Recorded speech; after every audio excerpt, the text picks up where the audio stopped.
భారతదేశం సిద్ధించింది కాబట్టి మనం అదే విధంగా ధీరుల కాషాయం అలాంటి వీరుల ఫలితమే మనకి ఈ కాషాయ పతాకాన్ని మనం 78 సంవత్సరాలుగా ఎగరేసుకుంటూ వచ్చాం.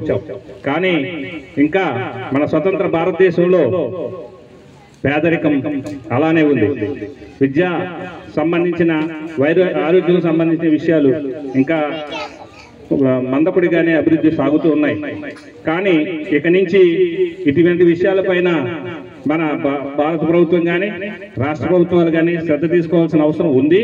అదేవిధంగా ఒక ప్రభుత్వాలదే బాధ్యత కాదు, నేటి బాలలే రేపటి పౌరులు. కాబట్టి ఈ రోజు బాలబాలికలు ఎవరైతే ఉన్నారో మీరందరూ కూడా మన స్వాతంత్ర్యం ఎంత కష్టపడితే సిద్ధించింది, ఎంతమంది త్యాగధనులు తన మాన ప్రాణాలని వెచ్చించారు. ఇది ఒక్క రోజులో వచ్చిందా స్వాతంత్ర్యం? ఒక రోజులో వచ్చిందా స్వాతంత్ర్యం?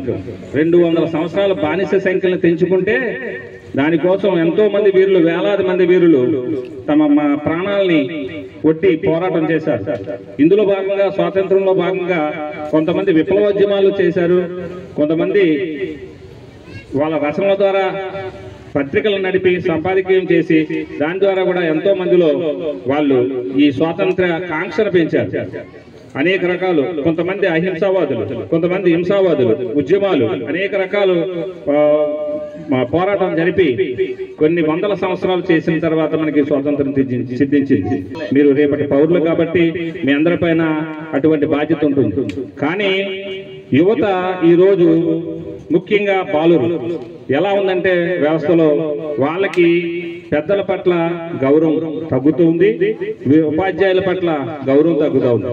కానీ నేను మన స్కూలు పిల్లలు ఎవరైతే ఉన్నారో ప్రతి ఒక్కరూ భాగస్వామ్యులే కాబట్టి మన పాఠశాల నుంచి ఏ ఒక్కరూ కూడా క్రమశిక్షణ రాహిత్యం గల విద్యార్థులు తయారవ్వకూడదు, క్రమశిక్షణ కలిగిన విద్యార్థులుగా తయారవ్వాలి.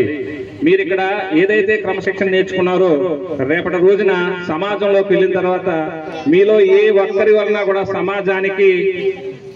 సమాజానికి కీడు జరగకూడదు. ఇది నేను మీ నుంచి కోరుకునేది. ఎందుకంటే ఇక్కడి నుంచి ప్రతి స్కూల్ నుంచి కూడా వస్తారు తప్ప సమాజంలోకి వేరే ఏ చోట నుంచి సమాజంలోనికి పౌరులు రారు. ఇప్పుడున్న సమాజంలో ప్రతి స్కూల్ నుంచే సమాజంలోని పౌరులు వస్తారు. మనం ఎక్కడైతే క్రమశిక్షణతో వాళ్ళని మన స్కూల్ నుంచి పంపిస్తామో, వాళ్ళకి క్రమశిక్షణ నేర్పుతామో అదే క్రమశిక్షణ సమాజంలో నడుస్తూ ఉంటుంది. కాబట్టి రేపటి రోజున నా స్కూల్ నుంచి వెళ్ళిన ఏ విద్యార్థి వలన కూడా ఎక్కడ కూడా ఎటువంటి అసాంఘిక కార్యక్రమం జరగకూడదు, ఎవరికి కీడు జరగకూడదని చెప్పేసి మన విద్యార్థులందరికీ తెలియజేస్తూ ఉన్నాను. అదేవిధంగా ఈరోజు ఈ కార్యక్రమాన్ని చక్కగా ఏర్పాటు చేసిన మన స్టాఫ్ అందరికి కూడా నేను ధన్యవాదాలు తెలుస్తున్నాను. చాలా కష్టపడి కార్యక్రమాలన్నీ కూడా పూర్తి చేశారు. ఒకసారి స్వాతంత్ర దినోత్సవ శుభాకాంక్షలు పేరు పేరున అందరికీ తెలియజేస్తా ఉన్నాను. నెక్స్ట్ స్పీచ్ చెప్పడానికి LKG